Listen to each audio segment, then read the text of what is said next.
Hello everybody and welcome. So, quick update. I know the last video was a quick update, but that was I'm still alive update. So, I just wanted to let you know, and I do apologize to begin with, that I did not in fact do what I said I was going to do. In the last video, I said that I was going to bring you along for the ride on the obtaining of me a new vehicle, when and if that happened. Well, I'm in a new vehicle. New to me, at least. It kind of moved a little fast. Quick background, right after the wreck, you know, I did not want to be without a vehicle, knowing that insurance can drag their feet for a very long time. I had already started looking for my next truck, and I actually had a lot of people ask me, was I going to get another Tundra? Because I mean, that's what I had the wreck in, and the only thing that I could say to that is duh, yes, because the damage that was dealt to the Tundra, and it took it. I mean, it kept me safe. It did its job. So I definitely wanted to stick with the Tundra. The only thing that I wanted to do was change a few things that gotta pass this guy. I wanted to change a few things about the new one versus what I had. My old one was a 2012, so I wanted at least a 2012. 2012, they added a few safety options like airbag, knees, something like that, and a few other things around. And yeah, I wanted to keep at least the same thing. I didn't want to go older. I wanted to get, sorry for the stuttering, try not to edit a whole lot. I wanted to upgrade from the 4.6 liter V8 to the 5.7, just because whenever I'm towing, I want the extra oomph. I definitely don't want it because the lower fuel economy, but you know what they say, if you want a Tundra, you want a Tundra. If you want better fuel economy, get a Prius. So I wanted that. I was actually looking at upgrading from the double cab to the Crew Max. And the only other thing that I really wanted, I'll get to my do not want list in a minute, but the only other thing that I wanted was the possibility of getting the 38-gallon gas tank versus the 26 that comes standard on the Tundra. So as you can tell, there's a lot more room back there. I did get the Crew Max, but first, before I get into all that, I did not want a white vehicle. I've had more than one white vehicle, but I did not want a white Tundra. White Tundras are contractors. I'm not a contractor. I did not want four-wheel drive. I do not go off-roading in my truck. If we want to go off-roading, my brother has a four-wheel drive Tacoma. We can use that. But there was just no need for me to have a four-wheel drive. Beyond that, and then I did not want something older than a 2012 because that's what I had. So I had a very, very short list of things that I did not want, but a little bit larger list of things that I wanted. And it's not that I had to have those things that I wanted. They were just, I would like things. So here we sit in my new to me 2015, newer than 2012, Toyota Tundra, still a Tundra. It is the dark charcoal gray, not white, 5.7 liter, two-wheel drive, Crew Max limited, which means it has pretty much every bell and whistle they have. And I did forget one thing I did not want. I did not want the JBL sound system. I know it's just easier because down the road I do want to upgrade the stereo system and having the non-JBL system does help a lot in regards to upgradability. So here it is. It went quick. I had been looking for a truck since the wreck, as I mentioned before, and I did have that list that I was looking for. Well, a few days after the wreck, I found this truck. It was sitting at a dealership. It was local, and I mean that just blew my mind, because my last truck that I got, it took me months to find the right truck. I mean, I'm picky about my vehicles, within reason. So, yeah, I mean, it took me months to find. I did not want to go through that again. Nowhere near did I want to go through that again. Let's see if I can make this turn here. So, after the wreck, that's one of the biggest problems that I had with, just the stress of, am I going to be able to find another truck to replace mine? Because it took me so long, and I only had the thing 7 months roughly. So that's a lot of my mental breakdown. Telemarketers, you gotta love them. But that was the biggest part of my mental breakdown, dealing with the wreck. Physically, I was okay within like a day or two. The soreness wore off. The truck did its job. But just trying to find another truck. So finding this one, took a load off. But it also added a load, because even though I was pre-approved, I still had to come up with a little bit of a down payment, which I didn't have at the time.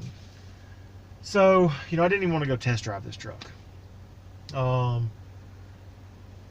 Until I had everything squared away and I could make an offer and do it right then, because I'm one, I don't want to drag something out. So anyway, I'm sitting there, watching this thing daily, making sure it's still on the website. So anyway, my bank that I use, they go ahead and give you the Carfax and everything. I already knew everything about this truck.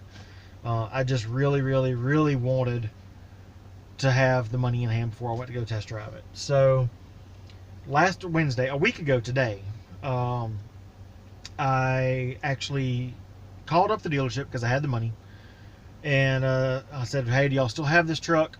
They said, we do. So I was like, great, I'm going to come by after work and I'm going to test drive it. They're like, okay, we'll see you then. So, load up with my wife, son, we go up there, and I go in and talk to the salesperson. And she's like, well, I got bad news. I'm like, great. So the bad news is the truck is not there. So immediately I'm flashed back to whenever I was looking for my previous truck. I had gone to a dealership about 45 minutes away to look at one that, it was Crewmax and all that, the 5.7, so I would have practically ended up with this truck already. But anyway, so I call them, they say, they have it. I say, I'm on my way, I'm coming from 45 minutes away, hold it, whatever. I get there, they didn't hold it. Somebody came to test drive it and was holding it. Was test driving it over the weekend, and this was like a Wednesday or something. So I had flashbacks to that. So she's like, no, it's not on test drive. It's not here. I'm like, okay, it's not here. You've said that. Where is it? Am I going to be able to test drive it today? She's like, well, it's not even in the city. I'm like, okay. So now I'm going to I ain't going to get this truck. So anyway, I'm like, okay, well, it's okay. If you can't get it or whatever, that's fine. I'll find another truck. Take it. I'm surprised this one I found so fast. And it's local. My last one I had to drive, 3 hours to go pick up. So, and I'm already trying to dismiss and, not even worry about it. But she's like, well, no, hold on. Let me go talk to my manager. It's actually at auction. I'm like, oh, great. Auction. Lovely. So she goes and talks to her manager. She comes back. She's like, well, I'll tell you what. It's down south of here, about an hour and a half away. And it is at auction, but we're going to go pick it up and we'll have it here tomorrow. We'll get it cleaned up for you and everything to let you test drive. Like, okay. So I said, all right, well, I get off at 4 o'clock. I can be here by 4:30. You know, does that work for y'all? They're like, yeah, they'll go down in the morning and pick it up. So, like I said, an hour and a half drive shouldn't be too bad. I get a text about 1 o'clock. They have the driver down there. They're coming back. I'm like, okay, so that should be 3:30. They should be back. Great. This is Thursday, the day I'm supposed to go test drive the truck. So we go. I get up there. I stop by and pick up my brother, Sam, who works at the dealership, actually right next door to where the truck is supposed to be. And we jump in his truck and head over, because I was in the MR2 at this point, and I did not want to leave my MR2 up there. I'd rather leave it at his dealership locked up if I were to, you know, go ahead and get the truck. Anyway, so we get over there. It's 4:30. No truck. Like, okay. Well, the driver's not back yet. Like, well, God, it's been, you know, 2.5 hours now. What they do, you know, take an extended lunch or something? Anyway, after sitting there for like an hour and a half, they finally show back up with the truck. It's not cleaned. It's straight off the road, whatever. But I still go test drive it. Look at it. Fine tooth comb. It's fine. It had a few little minor things that we were able to work out a deal on. We worked out a price we were both happy with. I signed the papers, got the truck. So I went to go pick it up this past Friday, so 5 days ago, I guess now. And loving it ever since. The Limited has pretty much all the bells and whistles, minus a few they save for the Platinum and 1794 editions, which are practically the same truck. Just how much do you want to pay? But you know, it's 2-wheel drive. It's got the 5.7. It's the Crew Max that I wanted. It's sunroof. The back window lets down. My son loves those two things. The biggest thing that I love about this truck, and you're going to think this is stupid, I just hit down, my window goes down. Not that part. I can do auto up. My last Tundra had auto down, but not auto up. That's a feature they save for the Limited and above, which I think is just ridiculous. My last 3 vehicles before my last Tundra had auto down and up, and I missed that so much in my Tundra. It was insane. I mean, my GS400 had it. My IS300 had it. My 4Runner, hell, even my 4Runner had it. So, and you know, my IS300 was a 2001 model. Okay, my GS400 is 99. It has it, which we still have that car. And my 4Runner was a 2000 model. It had it. And it was just the SR5. It wasn't even the Limited or anything. So I really, if you can't tell, I really missed that feature. So just that alone was worth getting this truck. But the 5.7, I will say, the 4.6 is fine. It pulled the trailer with the MR2 in it just fine all the way up to New York and back for Bear Mountain. Could have had it done a little bit better. Yeah, that's why I got the 5.7. Especially with some people, if you're watching this, you'll know who you are trying to get me to go to the Canadian MR2 experience.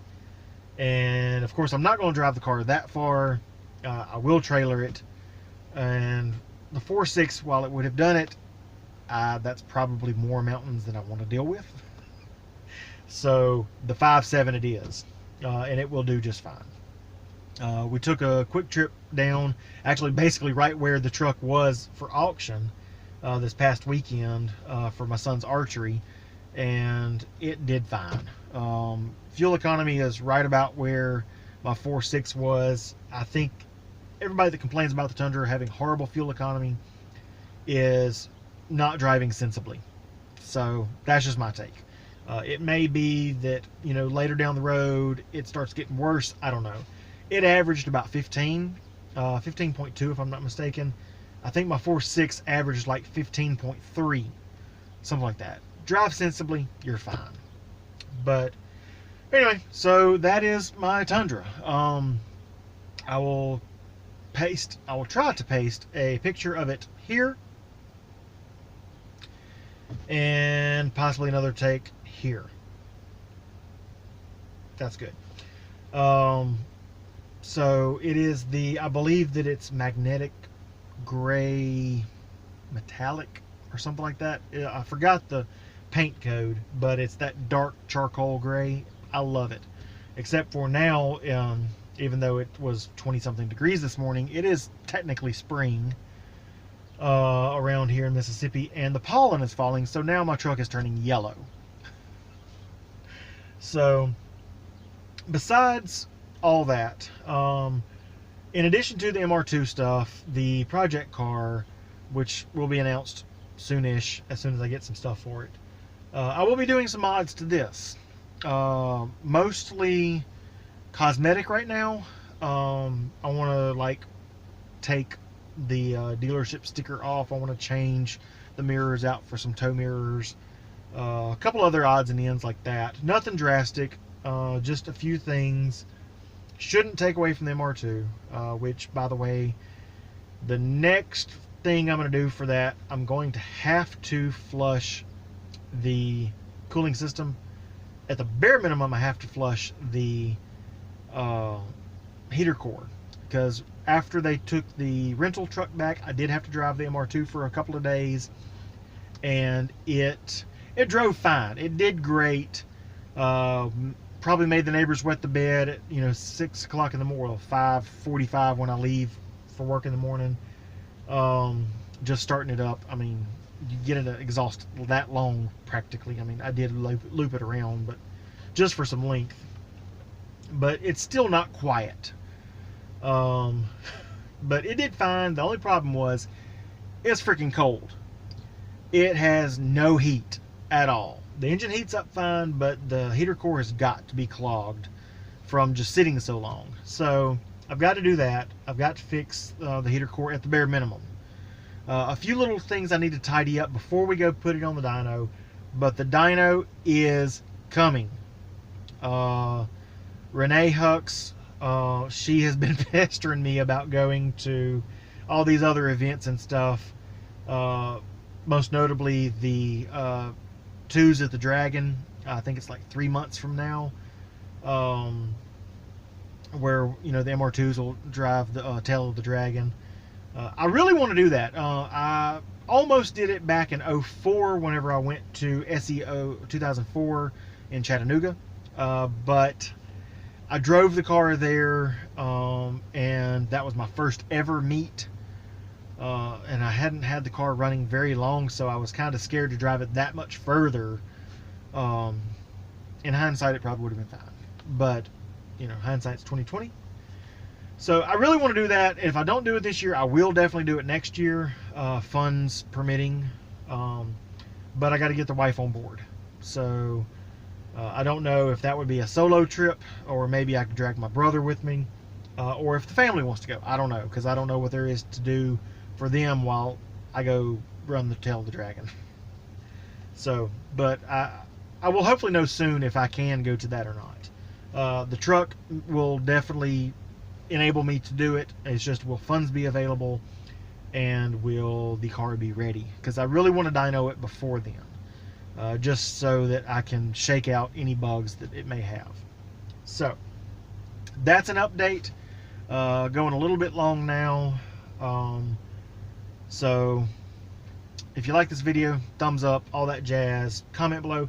Please, if you have made it this far, you must actually enjoy listening to me ramble. Please, please, please comment below.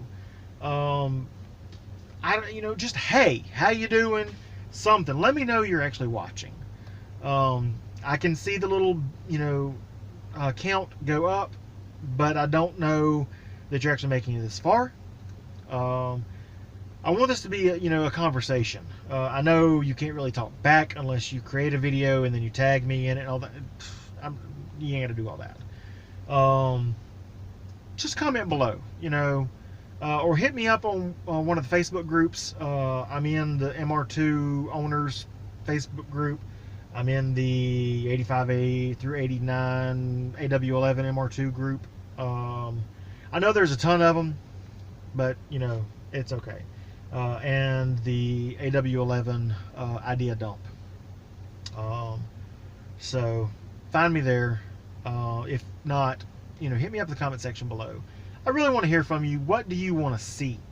Do you like this, the content that I'm creating? I'm definitely not getting paid for it. So, if I was getting paid for it, that'd be one thing.